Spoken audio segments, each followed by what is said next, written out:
And speaking of notes of support, I want to show you now the strangest note of that kind I ever got.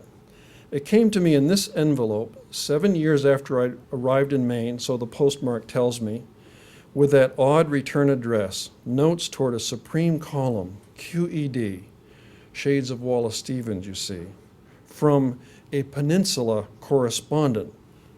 I eventually gathered from the town name of Castine on the postmark that the Peninsula correspondent was the Maine poet Philip Booth.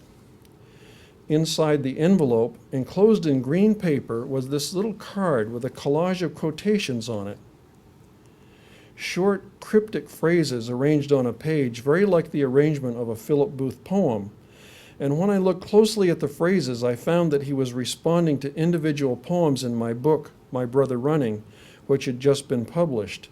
Beginning at the upper right, the imagination of the birdman, the compassion of Mother's Place, the passion, in all senses of that word, of coming for Brad Newcomb, and what looked like a strange series of lines and arrows was actually a diagram of the book's thematic structure, with a fragmentary compliment at the very bottom about my narrative poem, My Brother Running, quote, a masterpiece of both pacing and intensity.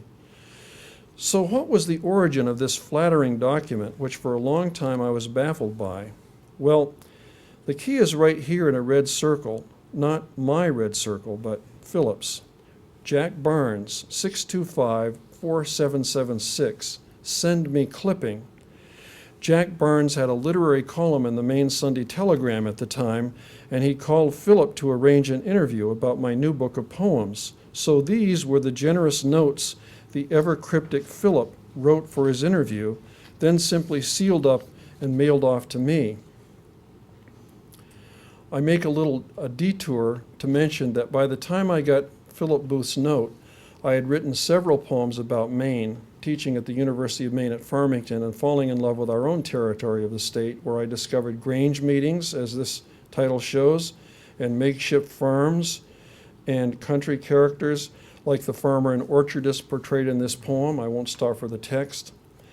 And the people of my little town of Mercer, including, as you see here, the couple with a sign that says cosmetics and landfill. In other words, I found in west central Maine the sense of a benign pause in a quickly changing New England, a place where the organic life of the region could still be found, though it had all but disappeared from southern New Hampshire, where I had lived before. And I wrote to my friends about my discovery in words I later borrowed for this passage in an essay. My new location, a little farther than I had been from the megalopolis, gave me the impression of a rural culture that slow change had more completely preserved. In its amalgam of the old and the new, not quite either thing, was a lack of acculturation, similar in its way to what I experienced long before on the old Kewer farm. That's the big farm I worked on in New Hampshire as a teenager before it got sold and broken up. Living and writing in Maine, I feel to this day that I am able to discover sides of life that are themselves unacculturated and find unknown sides of myself. But back to the correspondence before I lose that thread entirely. I should say for the record that I put away in boxes for this collection thousands of letters over the years from editors, publishers, writers, and others, and that my collection also includes a great many emails. For example, here's a long electronic message from Kathy Pelletier, not to read in this tiny print, but as a general illustration. As we all know, emails can be hasty and thoughtless, and anyway they lack what? The romance of letters.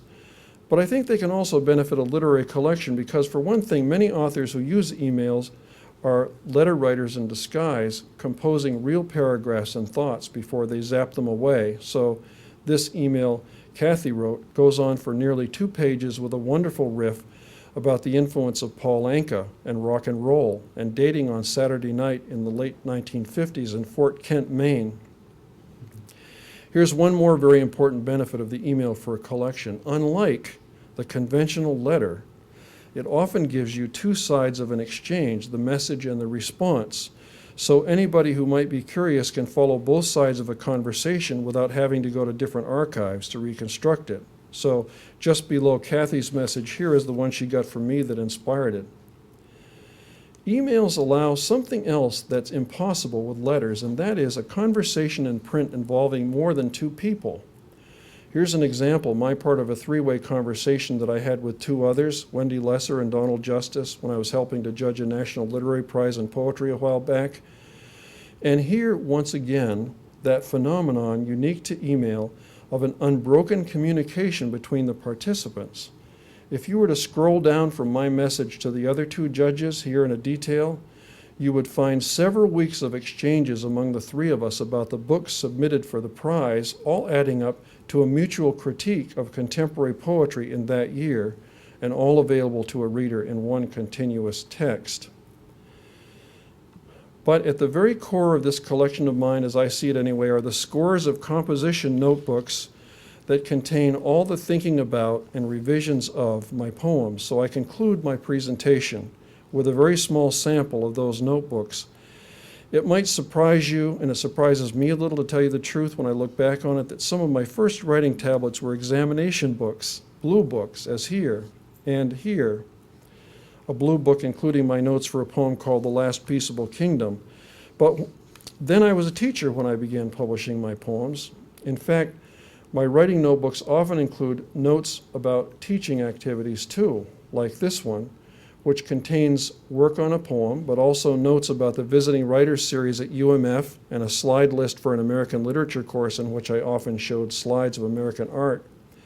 The writing and the teaching are in the same notebook, not only because I was working on writing and teaching projects at the same time, along with some letters, but because I never felt the teaching process was a threat to poetry that had to be separated from it. Teaching was simply another kind of creative thinking.